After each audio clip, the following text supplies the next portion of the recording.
Yes, I believe that none of these players, the ones we were just talking about, who have gone through this whole process, could be in the position they're in, performing as they are, if they didn't have talent. That he's been able to turn his game around as well, adding all these factors that have made it possible for him to be among the elite. Football is constantly changing too. It's always evolving, and you have to be ready for whenever your moment arrives. Barca, with a squad of 23, has, in the end, I think right now it's maybe 15 or 16, 17 players at the moment who have come through La Masia. Just imagine that percentage. I don't think there's any team in the world, not one, that has the same percentage as Barcelona.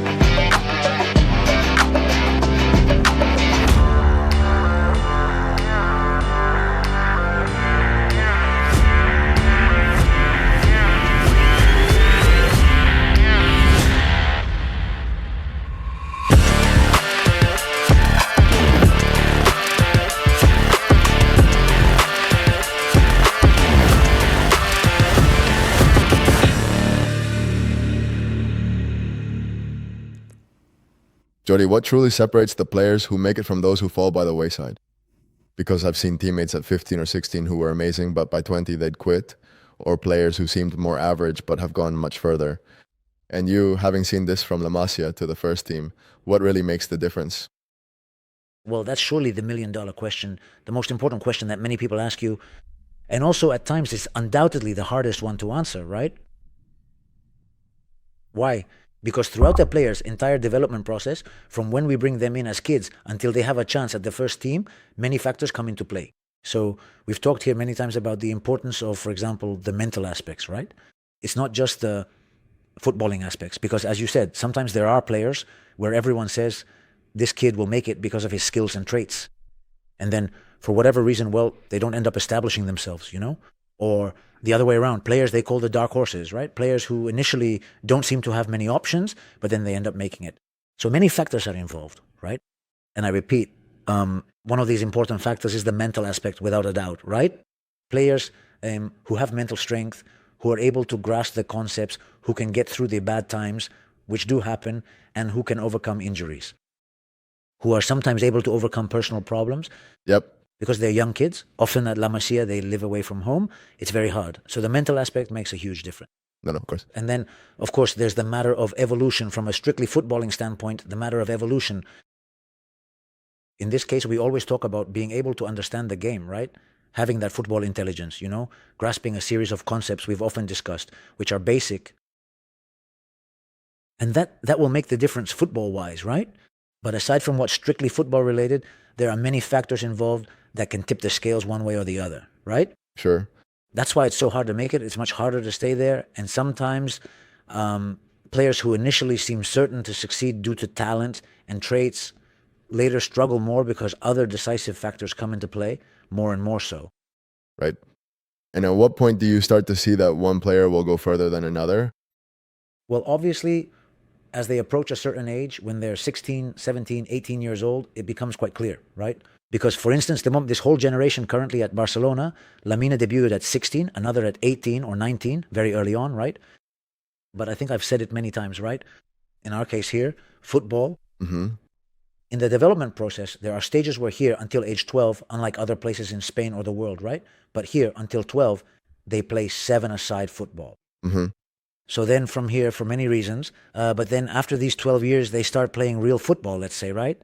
11 against 11, with real measurements, with real balls. So that change is important, right? And then from that time of infantiles, cadets, juveniles, obviously they start to define football positions. Each player defines themselves, although there can be changes, obviously, but they start to define themselves. You start to see the physical evolution, obviously very important, which sometimes we don't talk much about, but obviously it's extremely important. We see if they assimilate the concepts football-wise, if they acquire that mental speed we talk so much about, and above all, what I said before, if they have that mental capacity to endure the difficulties that will appear, because the path is long and very difficult. Otherwise, anyone would make it, right? But mentally, you have to be very strong to get there and then to stay there. Because we can talk about this another day if you want, but being there requires, well, having your head screwed on straight. And this that you've said about everyone molding to their position and so on, during the younger years, do you think it's more important that they try different positions and go through that, or to solidify in one position and already have the concepts clear for that position for years? No, I think there's a stage where the player, you have to experiment because they're developing. You never know. Above all, I repeat, here in Catalonia and in other places, until 12 years old, they play seven-a-side football. And in that, let's say, in that stage, there are constant position changes, right? There are many players who play in many positions because it's not defined, right? Here, it's more important that they assimilate technical concepts, that they start to understand the game, that they start to play methodologically to assimilate the concepts. But it's not so much a positional matter, right? From those 12 years, when we start playing what I said before, 11-a-side football, starting with infantiles, cadetes, it starts to get defined, right?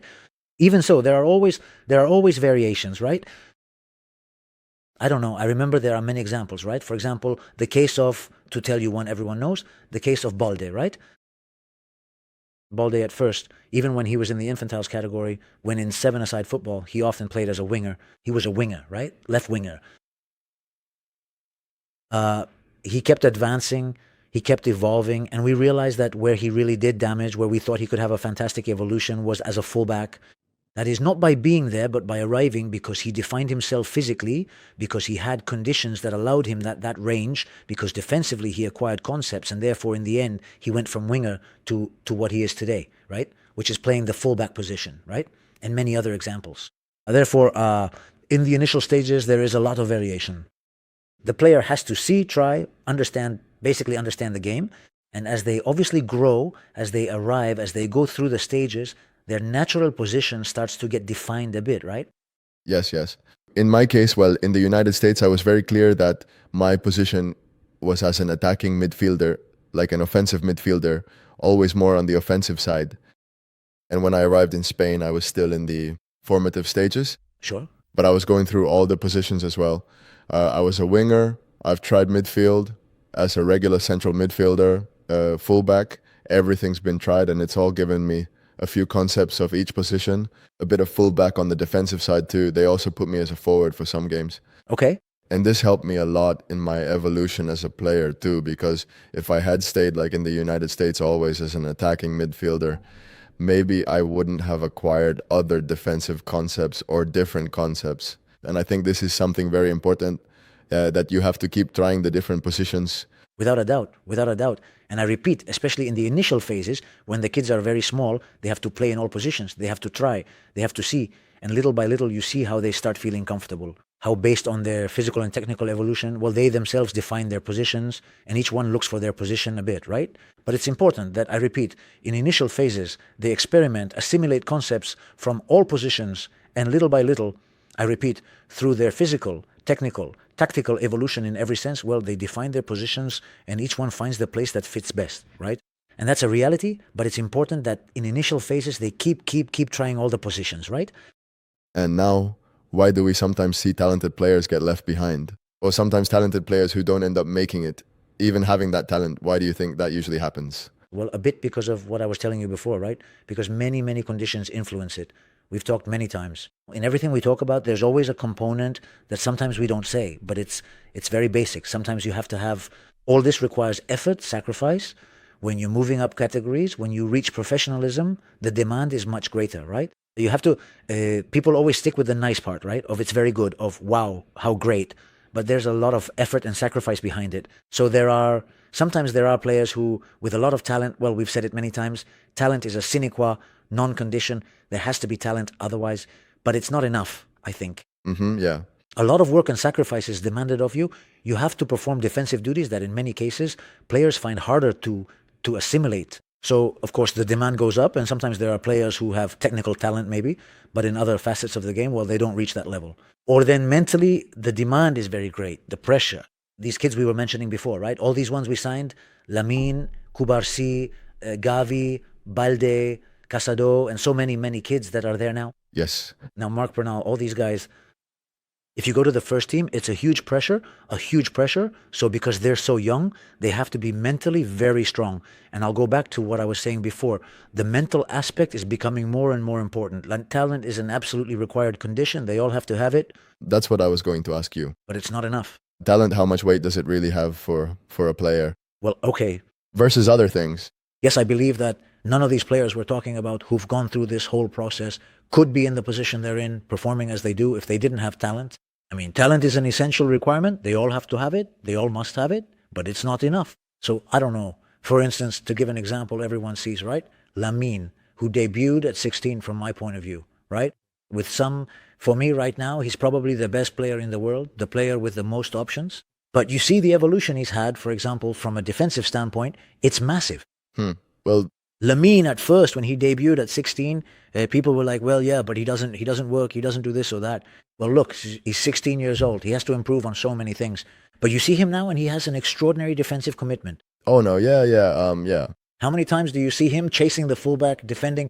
And Lamine is one example, but Bolde defensively has perhaps improved a lot. Of course, absolutely.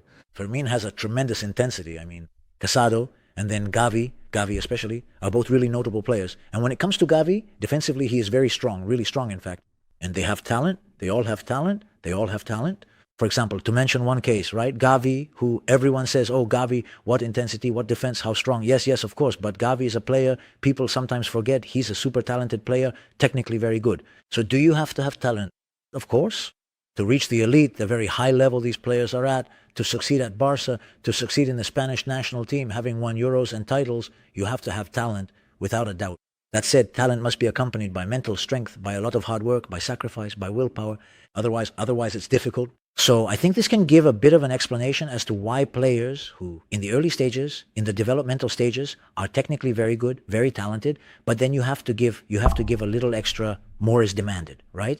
Sure, I remember Gavi in the youth categories playing against him too, that he really stood out for his talent because he was very good and skillful. And then in the first team, he did show more of that character, bringing out the aggressiveness, the intensity, which is also that extra you have to give because being young, competing against these older guys who are already there, they've been at the top for years, at the top, the highest categories. And I remember Gavi was one of the first who started moving up to the first team. Yes, definitely. Either you give that extra effort and match them in aggressiveness, or they will completely overpower you. Gavi, I think I said it before, is the ultimate example, right? I believe so in that sense.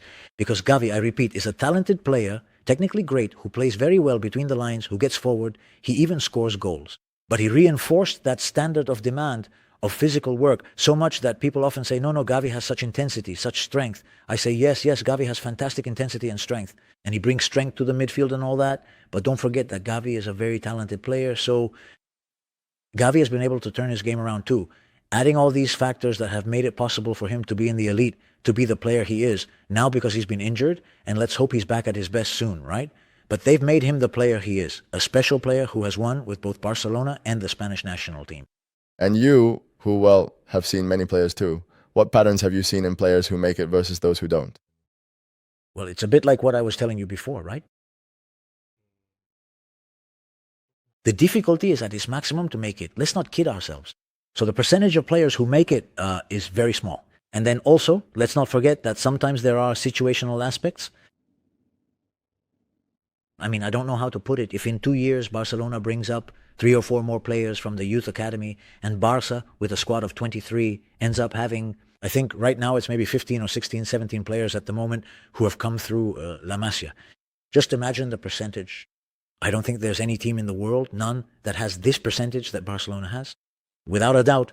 But what I mean by situational aspects is that, of course, if in a couple of years 2 or 3 more come up, well, maybe in the following years it will be harder for a player to make it. Why? Because they're all already there.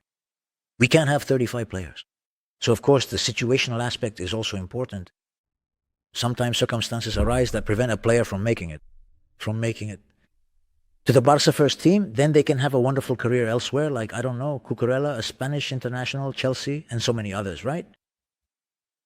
And many others who, well, then have a fantastic career outside of Barcelona, right? But of course, the situational aspect is also important. And besides that, what I mentioned before, talent is an absolutely necessary condition, but not sufficient. So to the extent that they are able to incorporate into their game, into their training, the mentality, the effort, the sacrifice, the desire, knowing how to overcome difficulties, which there are for sure. Going back to Gavi has had, a major injury, but he has overcome it. And if anyone can overcome this, it's Gavi, because mentally he is very strong. So all those aspects, when you put them together, are what give you that cocktail that makes it feasible for a player to reach the elite. But there are many circumstances involved. And now, what separates a fairly disciplined player from one who only does the bare minimum? Well, it's what I was telling you before, right? With the bare minimum, no, not with the minimum. If you want to be elite in a team, no, not just Barca. Barcelona, Madrid, any great team in the world, the bare minimum isn't enough. You have to go, your standards have to be at the maximum, otherwise you won't. On the field. Off the field too. Right. Even with talent, even with everything. The standards must be at the maximum. And then, as you very well say, in the end, I repeat, people are left with the image they project or what people see of elite footballers. Damn, how nice. Well, they live well and so on. They're well-known, famous, all that stuff. But for an elite footballer to be at the top, there's a huge amount of work behind it. And then you have to live like a professional with everything that the word professional implies. People understand professional as, no, a professional is someone who earns money. Yes, but it's not just that. Being a professional means taking care of your body, which is your tool for work, watching your diet, resting well. You have to be a professional 24 hours a day. And the people who do this are the ones who, in the end, when you see, the greatest players in the world, you see Leo. To mention some now, Cristiano. Why does Leo, at his age, still play at the level he plays at? Why does Cristiano, at his age, still keep playing? And because they have extraordinary discipline. Otherwise, it's impossible. Because from a physical standpoint, if you haven't taken great care of yourself, if you haven't worked, if you haven't done what you had to do, if you haven't eaten well, it's impossible. You last much less time. So to be at the top, to have longevity, to define an era, to truly be an important established player, you have to live like a professional 24 hours a day. Hey, quick reminder if you're enjoying this episode. If you want to keep improving as a footballer, click the link in the description for more information on Best Version 1, our complete footballer development platform and community. This is something that was hard for me to understand at first too. When I arrived in Spain. I thought that talent was enough for me. I played, I had good technical ability, and that's it. I play well. That's enough for me. That's enough for me. Now No. I don't defend, I don't work as hard. Because with talent, okay.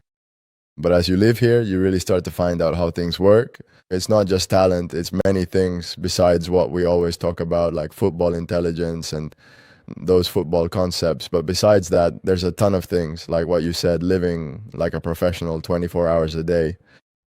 And at first, I didn't do that. So I would say, why don't the coaches pick me? Or why don't I play? And it's really this that something you have to change is the effort, understanding the concepts of the game, understanding what the coach wants, having the technical ability, the mentality, so many factors now. But of course, it's what we're saying. It's a combination of many things, right? We always talk from a footballing point of view here. I think that, understanding the game, that football intelligence, these concepts that for me, football-wise, make the difference. Between knowing that mental speed that all of that gives you, right? That's what makes the difference for you. In the end, speed at the elite level makes the difference, right? But besides absorbing this, which is basic, it has to be accompanied by work, effort, and physical capacity. There are many factors that play a part. That's why it's obviously so hard to make it, right? The thing is that now these players are so good. They're so precocious, sure, that it seems like this is easy, but this is very difficult. And I wanted to reiterate that, right? You have to be professional, not just in the good things. You have to be professional 24 hours a day. And what it means to be professional, I repeat, you have to rest, take good care of yourself, eat well, look after your body, which is your work tool. There are many factors that make, and then this explains that a bit, why players who apparently have fantastic conditions don't end up making it. Sure. Maybe one of these things is missing, right? And then, as I mentioned before, the situational aspect, the aspect of the situation they find themselves in is also important, obviously. Very important as well.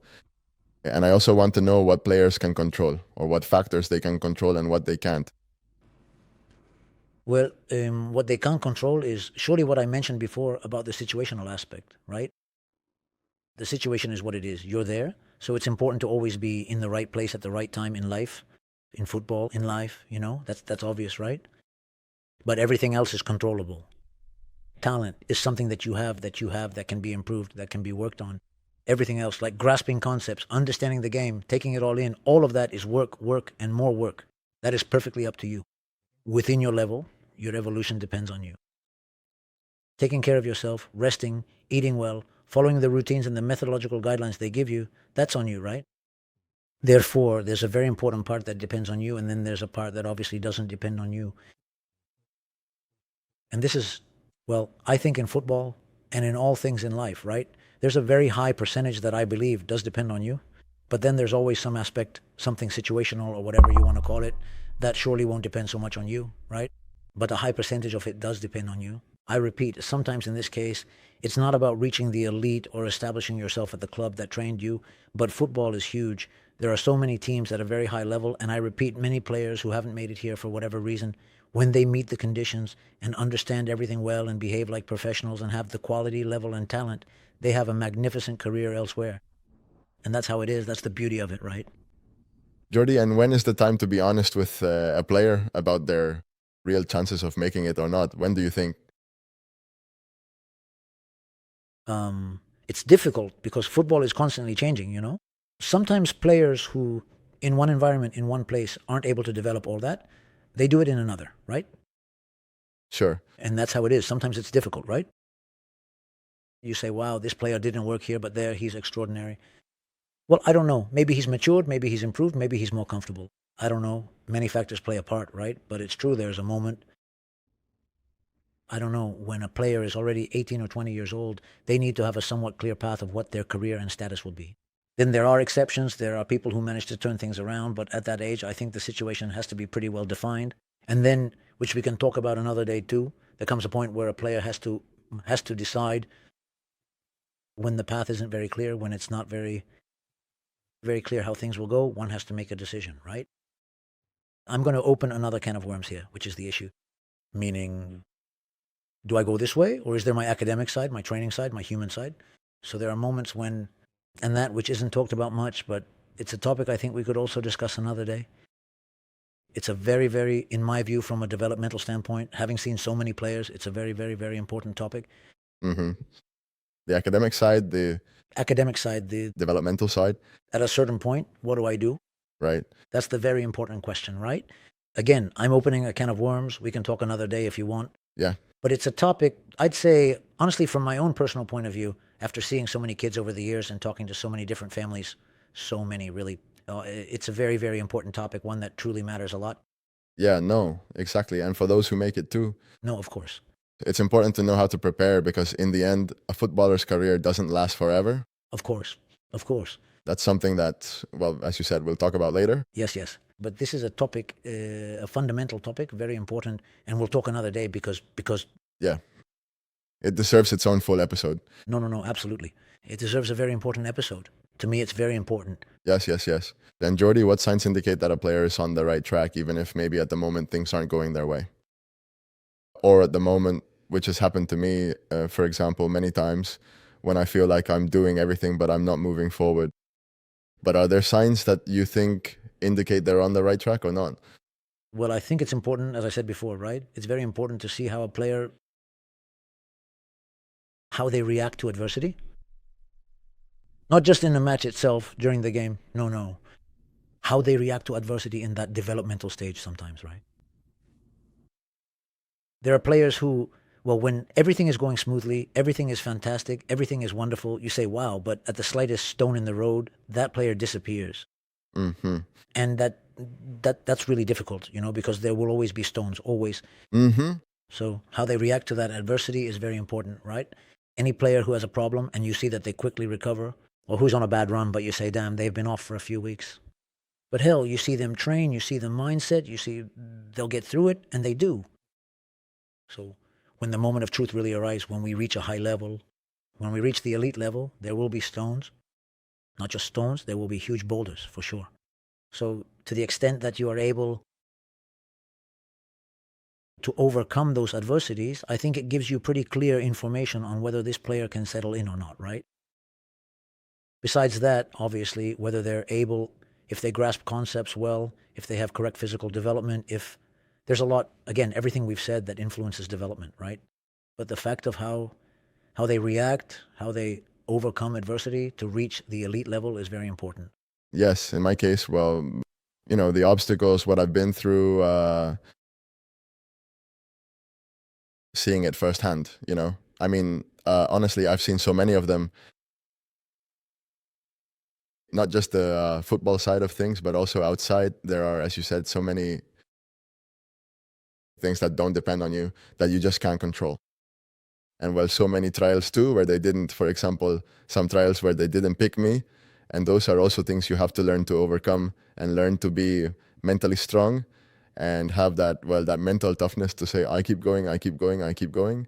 And in the end, well, in my case, I was able to sign for Espanyol, a team after so many other failed trials. I mean, it's like you said, football is always changing too. It keeps on changing, and you always have to be ready so that when the moment comes, you have your ideas clear, everything clear, so that when that opportunity arrives, you make the most of it. I think that's what one can control. The rest that you can't control, well, but you're there. Things you can't control, but when it comes, let it find you at a good time, right? But it's like you say, there are difficulties. So being able to overcome them, having confidence, having that, as we say, that mental toughness again is very important. And there are many examples, I repeat, of players who, in one environment, it seems like they won't make it, and they leave that environment, and in another one, well, they explode, right? Confidence, they start to believe, and everything they have worked on comes to the surface, and they have a magnificent evolution, and they change, right? And that's how it is. So there are many factors that play a part, and one can say, hey, I have a feeling about this player. But you never have absolute certainty, for better or for worse, because it's very unpredictable, right? And hey, whoever tells you that, so many things play a part. But I repeat, the thing we've said so many times, the matter of mental toughness and being able to face the difficulties makes a big difference in football. And once again, football is life. Like most aspects of your life, how you're able to face all the difficulties will greatly shape your evolution, right? Sure. And what should parents and players prioritize if they want to maximize their chances of making it? Well, the topic of parents is also something we've discussed many times, right? The issue with parents is very complex, isn't it? Regarding parents, I think what they need to do is support and be able to provide balance. It's a word that is fundamental, right? Parents being the primary environment, the family core, they have to provide balance, right? Because in the end, each of these kids at La Masia or any major academy in the world, in their own private circle, they're kind of the center of attention, right? So we have to bring balance to this. And the ones who can provide that balance are your family, right? Your immediate circle, right? So look, the day you score 10 goals, well, maybe you don't have to say anything, right? You just have to stay calm. Listen, keep working, keep doing your thing. And the day you miss 10, when you don't score any, well, that's probably the day you have to say, hey, kid, relax. It's okay. You'll score them next time. Don't worry. Supporting that balance, right? Because when the immediate circle starts making demands, putting on pressure, because it happens due to circumstances, and to that pressure, you add the club's pressure, the pressure of whatever. In the end, they're kids, young people in a formative stage, and you have to take great care of these aspects because it's always with the good intention of helping, right? But when that demand reaches a point where it's at its peak for certain players, not for others, of course. But for certain players that can be harmful, right? Therefore, the issue of the environment, the issue of parents is a very delicate subject, which also covers a lot. And you have to, I think the key word is finding that balance, right? Yes. And then you ask me what the player has to prioritize. Well, what I was telling you before, right? Basically, in the formative stages, to assimilate the concepts well, the footballing idea, to understand the game, to improve that footballing intelligence, that mental speed, which in all that process is what will help you and what in the long run can make the difference between the elite and the not so elite, right? Of course. That's what they have to prioritize. Right. And adapting to all circumstances. With those concepts, applying them wherever you are, the level that... Exactly. Yes, here we're not talking about systems or it's a matter of footballing improvement that's useful for anything. And then, as always, to all this, there's what we talked about before, right? About professionalism, like the physical work, very important, taking care of yourself, resting, eating, everything, everything that influences a player's formative stage, but assimilating well, especially in the initial stages, these concepts, understanding the game, improving technically, and so on. This is very important, right? Jordi, what advice would you give to a 16-year-old player who wants to go far? A message. Know that they don't lose, that they don't lose hope. That they don't lose hope until a certain point. They have to have confidence, mentality, think that in the club, where they are, wherever they are, it doesn't end there. It could be that they're, as we said before, right? Due to circumstances, because they're not comfortable, because of situational circumstances, they can't there, but maybe somewhere else they can, right? So, again, the mental aspect, very important, and then that it finds you prepared. No, you can't let yourself go, right? You have to be well prepared physically, have clear concepts, have worked well, and always give yourself a chance, right? This is very important, right? So a time will come when you'll decide what we were talking about before that I mentioned was so important. A time will come when you'll have to evaluate, right? Of course. But you have to have confidence in yourself, right? That mental strength is often what makes the difference. The most important thing I think I learned was what I mentioned before, always being ready for the occasion. I mean, no, the last thing you want is for the opportunity to come and not be prepared or not having done everything right. And I think if you don't do it right in the future, you're going to regret this. No, because it's very changeable. I don't know. For example, Jordi Alba comes to mind. Jordi Alba. Surely for me, one of the best left backs of Barca and the world. Surely. Yes. Because he's a wonderful, extraordinary player. Well, Jordi Alba was in the formative stages of Barca until I don't know if it was under 12 or under 14. Well, a time came when he didn't continue at the club. Because, well, I don't know. Well, for whatever reason at that time, well, he didn't continue at the club. And then he went through other teams. He played for Nastic and so on. He joined Valencia. At Valencia, well, he'd find his place, his growth. Jordi is a guy, a smart guy, mentally strong. Barca signed him back again. And I repeat, for me, the best left back in the world, by far, by a long shot, that wonderful partnership with Leo for so many years, right? Well, an extraordinary player, but he went through the ringer. He had his tough time, but that mental strength, being ready, allowed him to grow in another setting. So you need to have mental strength, and have confidence in yourself, because what happened with Jordi Alba can happen to many other top players, right? You always have to give yourself one more chance, right? Yes, a very good example. And well, if there's one last message I want to leave, it's that besides always being prepared, it's always trust in yourself, in the skill that you have. And always, this is also related to being prepared.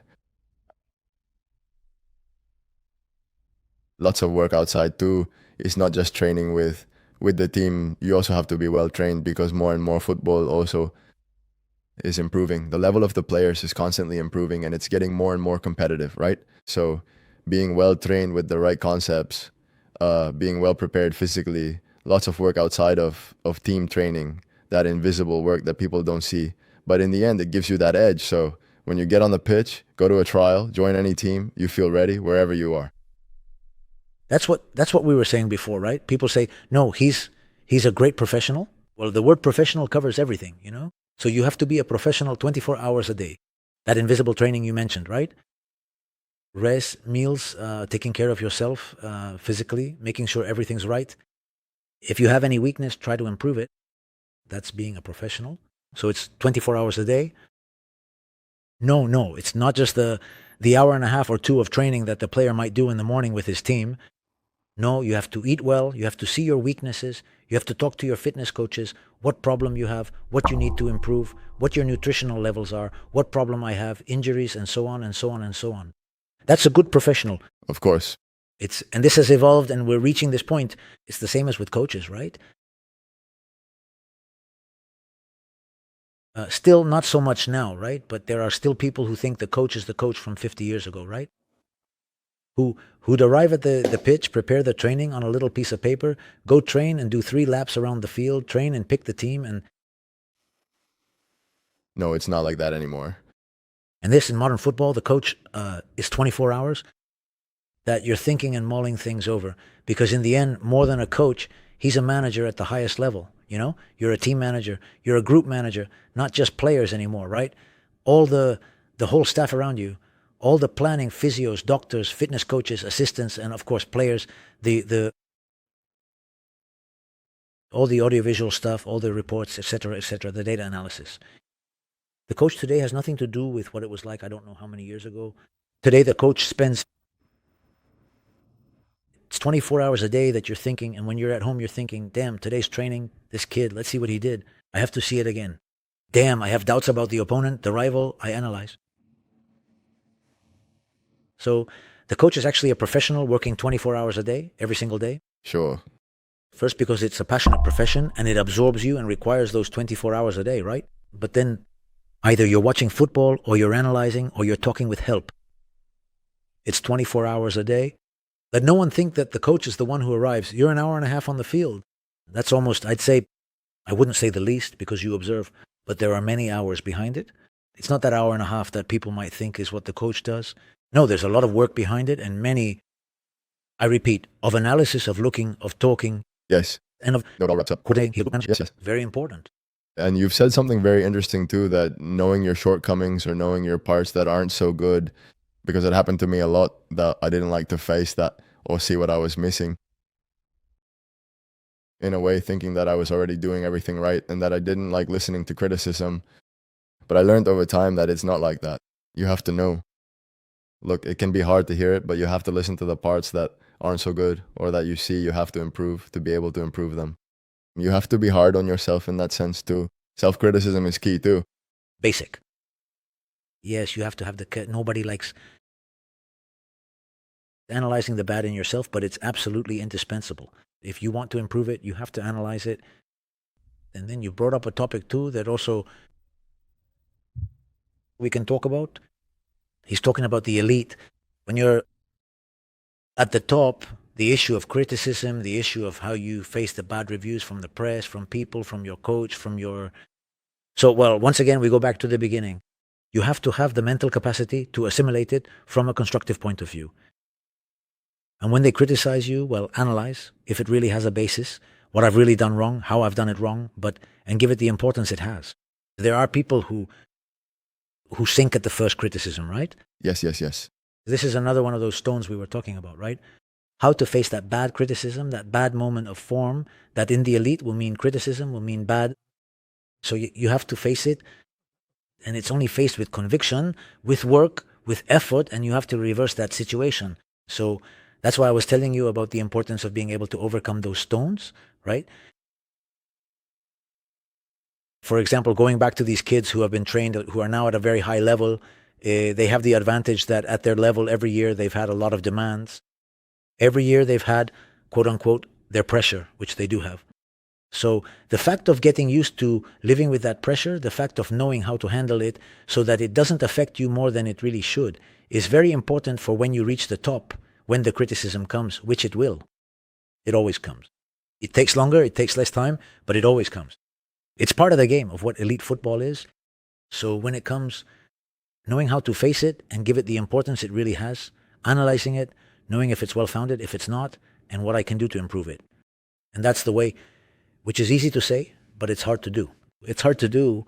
Well, Jordi, today we've touched on several interesting topics. Thanks for today, and we'll see you in the next episode. A pleasure, as always. Hey, thanks for being here. If you want to keep spending time with us, subscribe to the channel. And if there's any topic you would like us to cover, leave it in the comments below. And we'll see you in the next episode.